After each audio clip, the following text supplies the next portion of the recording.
तो चलिए स्टार्ट करते हैं। एक एक बच्चा कंसंट्रेशन के साथ यहां पर अपना दिमाग लगाएगा, अपने स्कोर को नीचे रेट करेगा कमेंट बॉक्स में। क्लियर है? तैयार हैं आप सभी? उम्मीद करते हैं जबरदस्त तरीके से एकदम फिट बैठकर इस वीडियो को वॉच करेंगे। पहला क्वेश्चन, दो वर्णों के मेल से होने वाले विकार को हम क्या कहते हैं? देखिए, जब भी क्वेश्चंस में आता है संधि और समास, दोनों में बच्चे परेशान हो जाते हैं, तो हम चारों टॉपिक को क्लियर कर देते हैं। चारों टॉपिक का मतलब है एबीसीडी ऑप्शंस में जो भी बच्चा अगर ऑप्शंस में वर्णों में कंफ्यूज रहता है, तो मैं बता देना चाहता हूं कि अगर जब क्वेश्चन में पूछा जाए कि जब वर्ण के मेल से बनता है वो संधि है, यानी संधि वर्ण के मेल से बनती है, और जो समास है गाइस ये हमेशा शब्द के मेल से बनता है। जब क्वेश्चन में आ जाए कि शब्दों के मेल से होने वाले विकार को क्या कहते हैं, तो समास कहते हैं। जब वर्णों के मेल से आ जाए विकार क्या कहते हैं, तो संधि कहते हैं। संधि क्या है भैया? सम धन दी बराबर संधि बराबर हम कह सकते हैं यह तीन प्रकार की होती है। क्या क्या तीन प्रकार की होती है या पांच प्रकार की होती है? खैर वो हम बाद में बात करेंगे। इस क्वेश्चन का आंसर जाएगा ऑप्शन नंबर ए के साथ।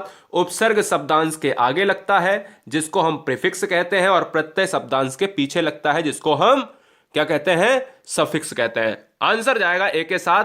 पूरी व्याख्या हो गई है, समय ज्यादा जरूर ले लिया है पहले क्वेश्चन में, कोई बात नहीं। क्वेश्चन नंबर नेक्स्ट, संधि कितने प्रकार की होते हैं? जब भी हम बात करते हैं संधि, तो याद रखना है, संधि की बात करें तो यार गाइस देखिए, ध्यान दीजिएगा, संधि को बांटा गया है कितने पार्टों में? संधि को बांटा गया है तीन पार्टों में। बोले कौन कौन से? एक स्वर संधि, और एक व्यंजन संधि, और एक क्या है? विसर्ग संधि। जब क्वेश्चन में यह आ जाए कि स्वर संधि कितने प्रकार की है, तो पांच प्रकार की। जैसे जैसे आप दीर्घ की बात करते हो, वृद्धि की बात करते हो, गुण की बात करते हो, अयाद की बात करते हो, यड़ की बात करते हो, ये सारी संधियां क्या है? स्वर में आती हैं, है ना? याद रखना है संधि के तीन प्रकार होते हैं, स्वर व्यंजन विसर्ग, और स्वर संधि के अलग अलग पांच प्रकार होते हैं। फिलहाल इस क्वेश्चन में जो जितना पूछा है हमें उतना मारना है कि तीन प्रकार है, तो तीन प्रकार को हम लॉक करेंगे। क्लियर है? Any doubt? No doubt guys. आगे बात करेंगे क्वेश्चन नंबर थर्ड। अब मैं आपको यहां पर दो ट्रिकें बता देना चाहता हूं जो बच्चे संधि कैसे पढ़ें या हमारे वीडियोस में पहली बार एंटर किए हैं। हमारा पढ़ाने का तरीका रटवाना नहीं है। यदि आपने वो वीडियो नहीं देखी है संधि की, मिलियंस बच्चे देख चुके हैं, आप भी जाकर देखें, क्योंकि हम किसी शब्द को रटवाते नहीं हैं। हम संधि को केवल मात्रा पर हम टिक करवाते हैं। चाहे दुनिया का कोई शब्द आ जाए, आपका गलत ही नहीं हो सकता। बोले सर कैसे? मैंने कहा बीच वाला अक्षर आपको पकड़ लेना है। जैसे कोई भी शब्द आ जाए, दयानंद को गोली मार दो। अब दयानंद को गोली, भैया यहां पर कोई बच्चा वीडियो देख रहा हो दयानंद, तो भैया यार याद रखना है आपको गोली नहीं, मैं शब्द की बात कर रहा हूं, शब्द को मार दो गोली, है ना? तो मेरी बात समझो कि अगर बाई चांस एग्जाम में क्वेश्चन दयानंद ना आया तो फिर क्या करोगे? तो याद रखो, कोई भी दुनिया का शब्द है, उसके बीच वाले अक्षर में या तो बड़ा डंडा है, यानी बड़ा आ का डंडा है, ठीक है ना, या बड़ी ई की मात्रा है। क्या है? बड़ी ई की मात्रा है, जो ये वाली मात्रा होती है, और या फिर बड़ा ऊ का मात्रा है, यानी ये वाला जो ऊ का मात्रा होता है, जैसे भानुदय लिखते हैं। तो मतलब क्या है? बड़ा होना चाहिए। सारी चीजें क्या होनी चाहिए? बड़ी और बड़ा। अच्छा, बड़ा और बड़ी का मतलब क्या होता है? बड़ा माने क्या होता है? बड़ा माने होता है दीर्घ। तो यही ट्रिक है। दुनिया का कोई भी शब्द ले आना गाइस, वो आंसर किसके साथ जाएगा? दीर्घ संधि के साथ जाएगा। अगर बीच वाले अक्षर में बड़ी मात्रा ई की है, बड़ा डंडा आ का है, या बड़ी मात्रा ऊ की है। मेरी बात समझ रहे ना? याद रखेंगे ना? बिल्कुल याद रखेंगे। जैसे एक अगला क्वेश्चन लेंगे तो बिल्कुल कंफर्म हो जाएंगे। जैसे क्वेश्चन नंबर 4, क्वेश्चन 4 देखिएगा, कपीस। मैंने कहा दुनिया का कोई भी आपका शब्द आ जाए उसको गोली मारो। क्या है? उसको मार दीजिए गोली साहब। मैंने कहा दुनिया का कोई भी शब्द आ जाए, उसके बीच वाले अक्षर को आपको क्या करना है? निगाह देखनी है कि भैया, वो निगाह गड़ाना है कि भाई वो अक्षर क्या कह रहा है, उस अक्षर पर मात्रा कौन सी है। अगर मात्रा बड़ी है, बड़ा ऊ, बड़ा ई, बड़ा आ, तो भैया वो आंसर क्या जाएगा? बड़े के साथ जाएगा, क्योंकि बड़ा माने दीर्घ होता है, दीर्घ माने बड़ा होता है। आंसर जाएगा बी के साथ। कपीस, मुनीस, कुछ भी आ जाए, अगर बड़ा आ है, बड़ी ई है, बड़ा ऊ है, मैं बार बार रिपीट कर रहा हूं क्योंकि एग्जाम में क्वेश्चन नहीं गलत होने चाहिए। मैं पागल नहीं हूं। जी हां, याद रखिएगा, रिपीटेशन का मतलब है कि एग्जाम में क्वेश्चन गलत नहीं होना चाहिए। Question number 5।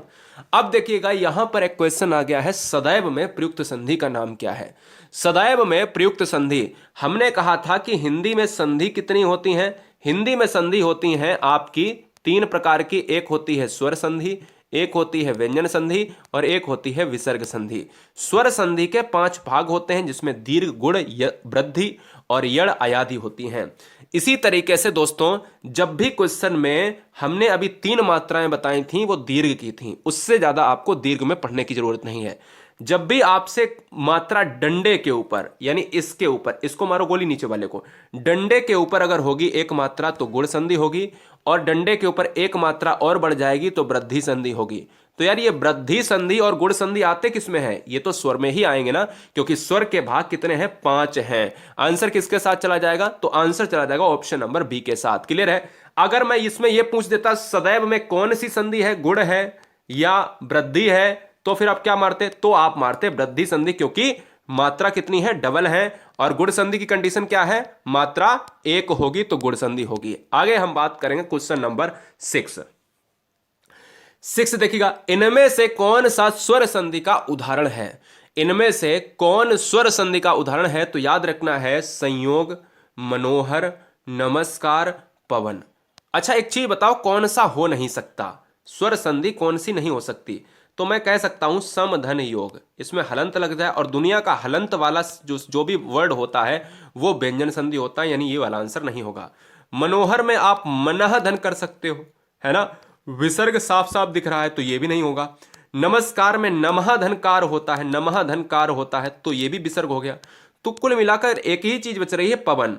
अच्छा पवन 3 अक्षर की है, मैंने ट्रिक आपको बताई थी कि 3 अक्षर वाली संधियां अयादि संधि होती हैं। याद कैसे करोगे?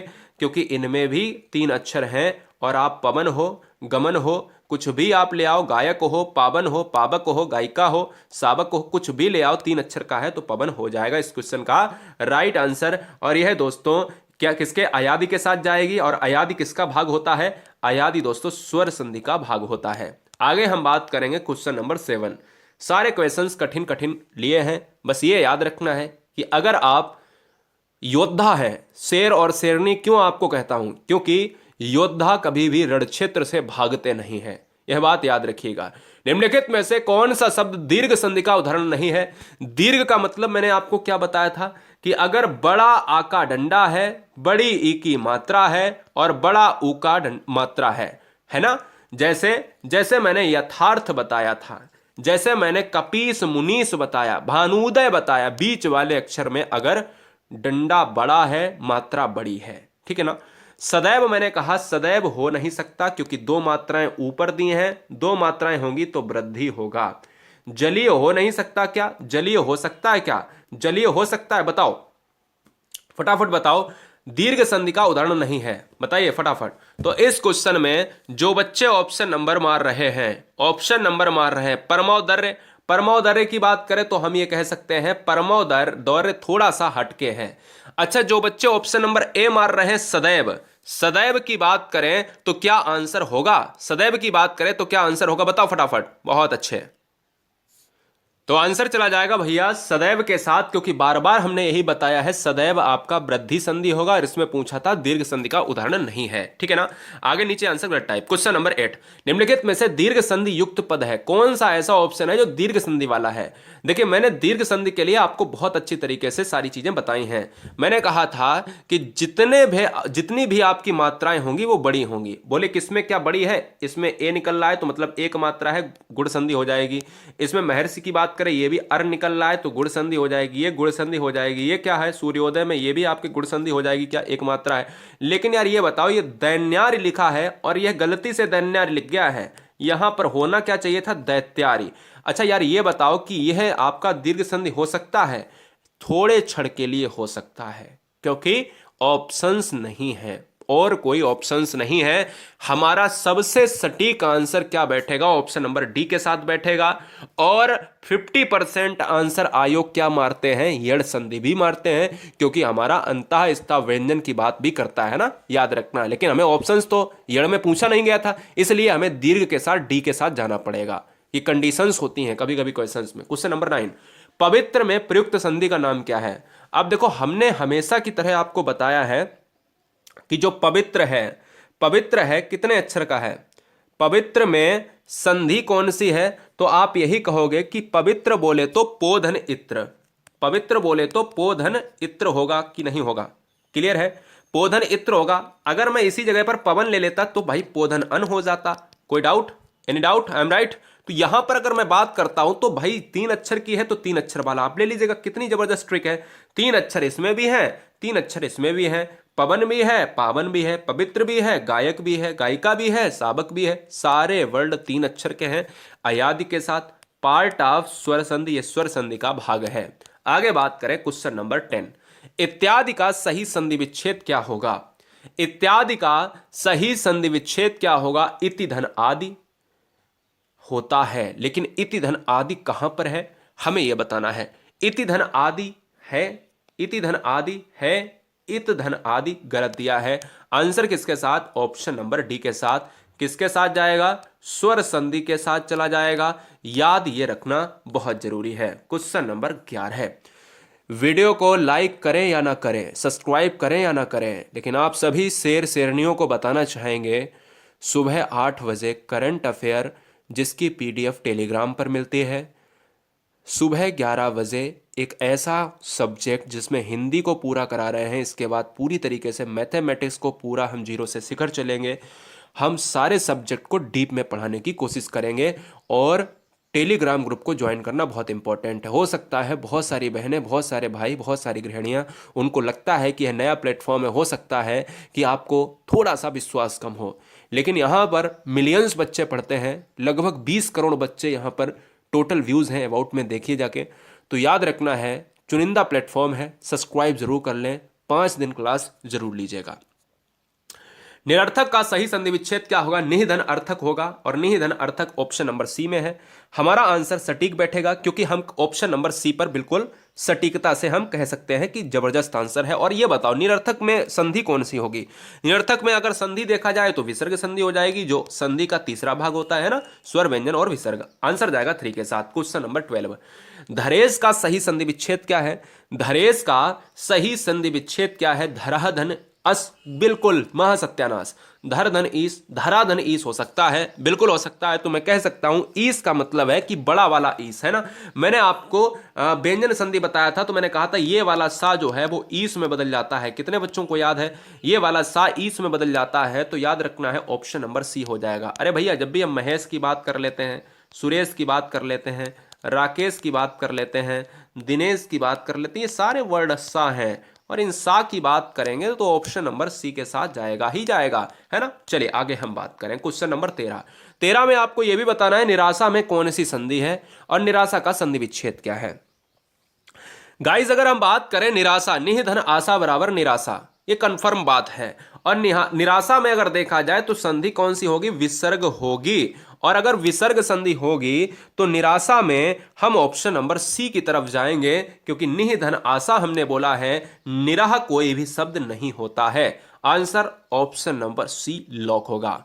वीडियो को लाइक करें जिससे हमारा मोटिवेशन बढ़ता रहे दोस्तों। और याद रखना है जो बच्चे सुबह से लेकर शाम तक एक अपना टारगेट फिक्स करते हैं वो कभी भी अपनी सरकारी जॉब से वंचित नहीं रहते हैं। यह हम उम्मीद करते हैं कि आप भी वंचित नहीं रहेंगे। Question number next. महोष्ण का सही संधि विच्छेद क्या है? गाइज महोष्ण का सही संधि विच्छेद क्या है? महुधन उष्ण महोष्ण होता है क्या? महाधन उष्ण महोष्ण होता है? महोधन उष्ण महोष्ण होता है या फिर महाधन उष्ण होता है? तो मैं कह सकता हूं महोष्ण को हमें महाधन उष्ण बनाना है। और देखिए एक बात तो कन्फर्म है कि ये जो मात्रा होती है ये मात्रा हमेशा प्लस के बाद ऊ में बदल जाती है, ऊ में बदलती है। तो एक बात कन्फर्म है कि महा वाला हमें ऑप्शन लेना है, हमें ये वाला ऑप्शन नहीं लेना है। अब महाधन उष्ण लेना है या छोटा ऊ लेना है, तो हमेशा याद रखना है छोटा ऊ लेना है, क्योंकि एक तो ऊ हमारा यूज ही हो चुका है। आंसर जाएगा ऑप्शन नंबर डी के साथ। आगे बात करें क्वेश्चन नंबर 15 क्वेश्चन इंपॉर्टेंट है। 2 परिदृश्य से 2 चीजें पूछी जाती हैं। एक तो आशीर्वाद कैसा लिखा जाता है, वर्तनी में पूछ लेता है, और एक क्वेश्चन ऐसे पूछता है कि आशीर्वाद की संधि विच्छेद क्या होगी, बताइए। अगर दोस्तों अगर बात करें यहां पर आशीर्वाद का सही संधि विच्छेद क्या है, तो आशी ही धनबाद। अच्छा यहां से 3 क्वेश्चन होते हैं। एक तो आशीर्वाद में वर्तनी पूछता है, और एक आशीर्वाद में क्या पूछता है? संधि पूछता है कि कौन सी संधि होगी, ठीक है ना। और एक में पूछता है इसका विच्छेद। विच्छेद अगर पूछेगा तो आशी ही धनबाद होगा, और संधि पूछेगा तो हमारा विसर्ग होगा। क्लियर है, ये बात याद रखना है। तो इसलिए इस क्वेश्चन का जो आंसर जाएगा वो ऑप्शन नंबर बी के साथ चला जाएगा।